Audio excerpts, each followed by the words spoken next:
Radio Taïwan International, les joies de l'éco-construction. Bonjour à toutes et à tous. Aujourd'hui, je commence une série d'émissions sur Jiayi, capitale du bois. Et oui, la ville de Jiayi, située sur la côte est de Taïwan, est surnommée la capitale du bois depuis l'époque de la colonisation japonaise, époque qui a duré 50 ans de 1895 à la fin de la Seconde Guerre mondiale. C'est un héritage historique et culturel que la municipalité souhaite valoriser de nos jours.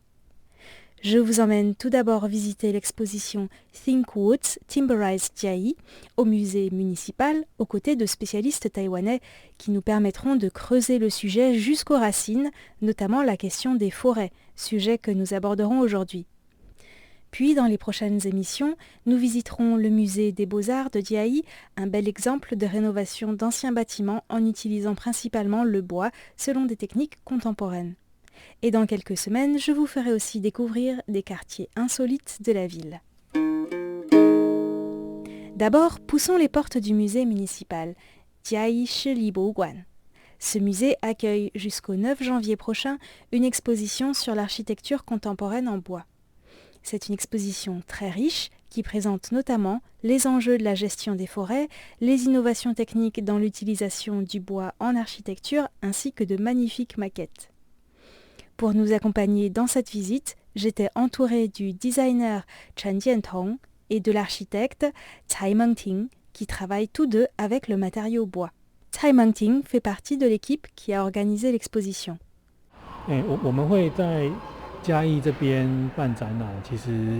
Nous organisons cette exposition à Jiayi non seulement parce que nous avons le soutien de la municipalité et du musée, mais aussi parce que cela fait sens de l'organiser dans cette ville qui est surnommée la capitale du bois à Taïwan.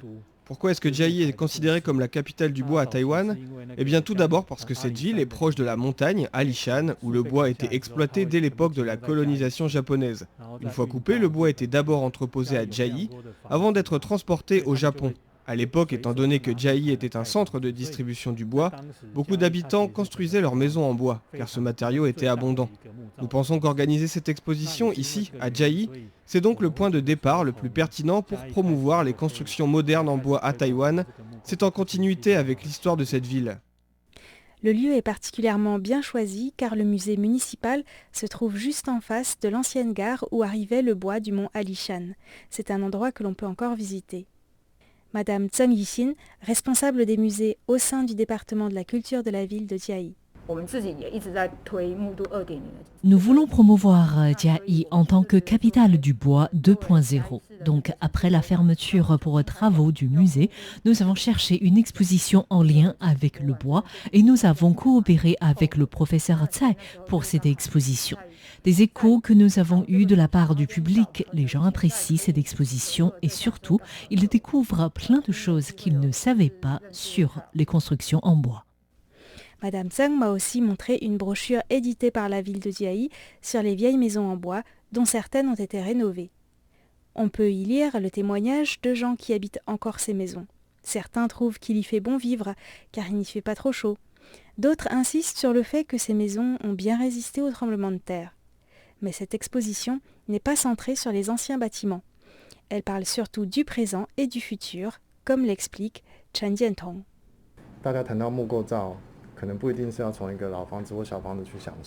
À travers cette exposition, nous voulons montrer que l'architecture en bois, ce ne sont pas que les bâtiments anciens. Il y a une très grande diversité dans ce qu'on peut construire avec du bois. Et il y a de nouvelles techniques de construction en bois.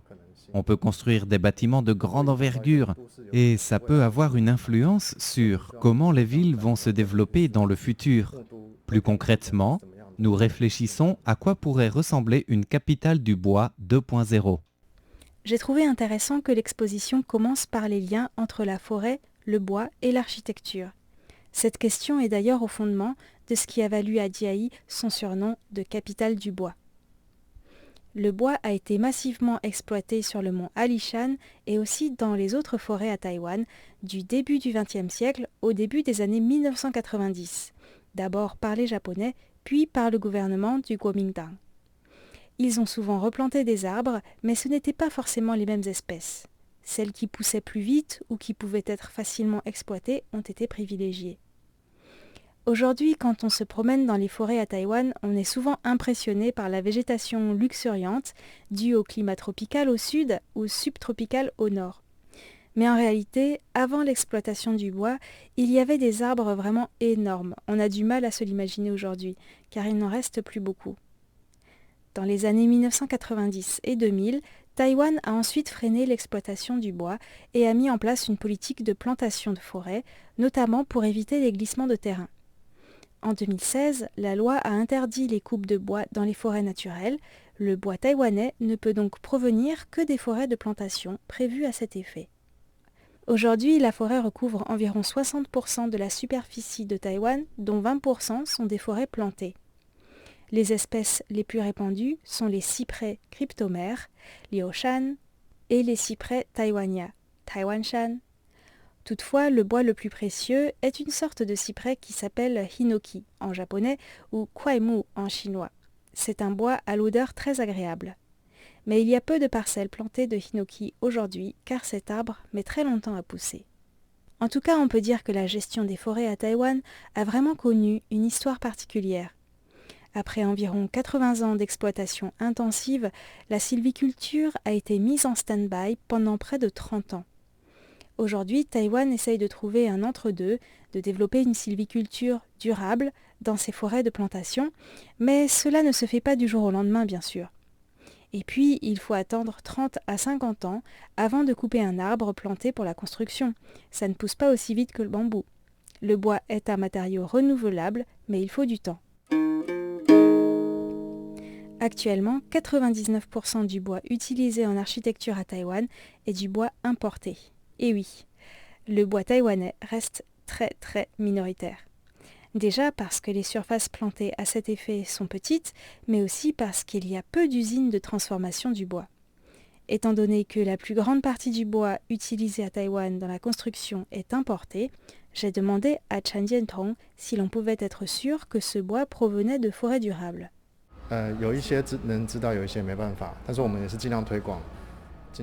Ce n'est pas facile de savoir de quel type de forêt provient le bois exactement, mais on encourage l'utilisation du bois qui provient de forêts durables. Actuellement, Taïwan importe surtout du bois des États-Unis, du Canada, du Japon et un peu d'Asie du Sud-Est, de Malaisie et d'Indonésie par exemple. Auparavant, quand le label FSC, qui certifie que le bois provient de forêts durables, n'était pas encore répandu en Asie du Sud-Est, Taïwan importait du bois qui venait probablement de forêts primaires. Mais aujourd'hui, le label FSC est plus développé et l'administration taïwanaise des forêts fait davantage attention à la provenance du bois et au respect des règles. Tout n'est donc pas si simple. D'ailleurs, l'exposition précise aussi quelles sont les différences entre forêts naturelles et forêts de plantation. Les forêts plantées sont beaucoup plus pauvres en termes de biodiversité notamment. Mais le bois a un grand avantage pour l'environnement en architecture, s'il provient de forêts gérées de manière durable.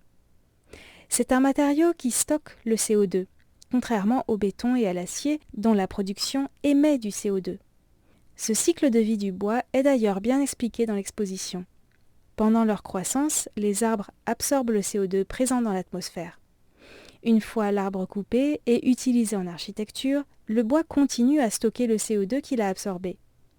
Et après son usage en architecture, le bois peut être recyclé en faisant des meubles, puis les meubles peuvent être recyclés à leur tour, plusieurs années après, en fabriquant des cuillères et ainsi de suite. Dans l'exposition, j'ai aussi bien aimé le plan de la ville de Jiayi qui présente les maisons en bois les plus connues en y ajoutant combien de CO2 y sont stockés. Cela permet de se rendre compte que ces maisons ne sont pas simplement belles, elles sont aussi, dans une certaine mesure, écologiques. Cela permet d'aller au-delà du stéréotype selon lequel couper du bois serait nécessairement néfaste pour l'environnement. Comme le rappelle Chan Jiantong, le secteur de la construction représente 40% des émissions mondiales de gaz à effet de serre. De plus en plus de personnes se demandent ce que l'on pourrait faire pour les réduire.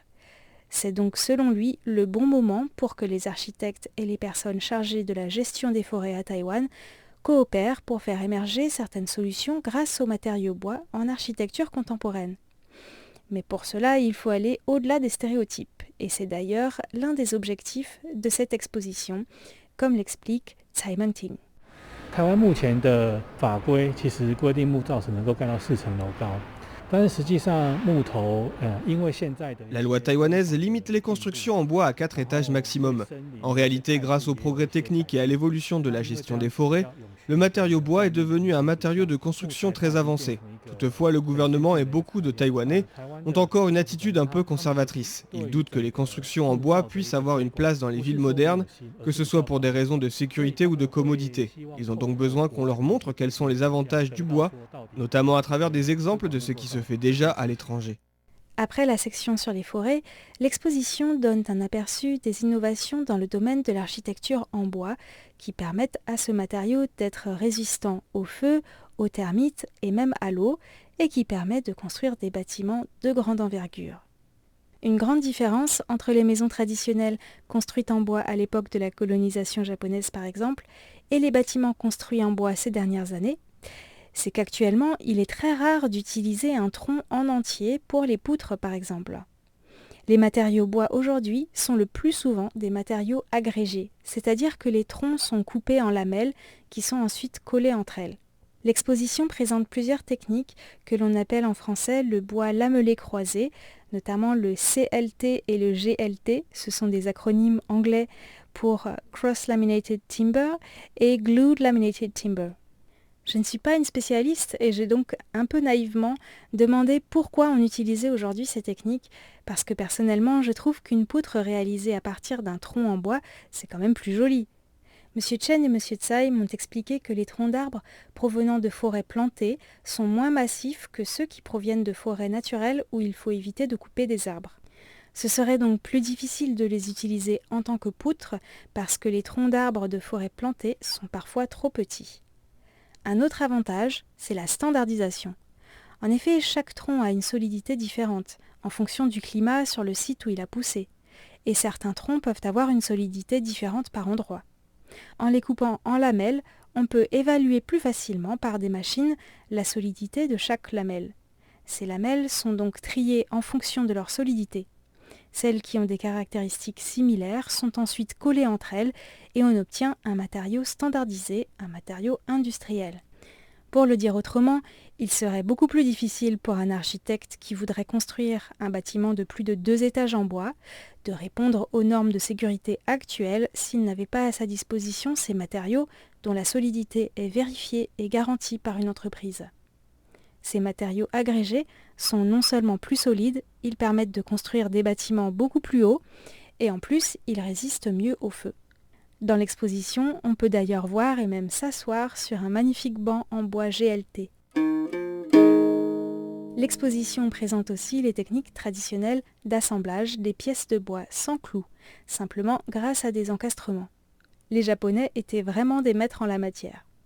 Toutefois, ces encastrements s'avèrent parfois un peu fragiles en cas de tremblement de terre, et de nouvelles techniques ont été inventées ces dernières années pour assembler les pièces en bois à l'aide d'éléments en acier notamment.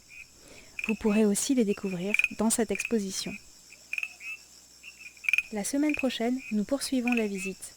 Nous allons notamment parler de design et des bâtiments en bois de plusieurs étages. En attendant, je vous invite à regarder la vidéo que j'ai faite pour RTI et que vous pouvez retrouver sur la page de cette émission. À la semaine prochaine!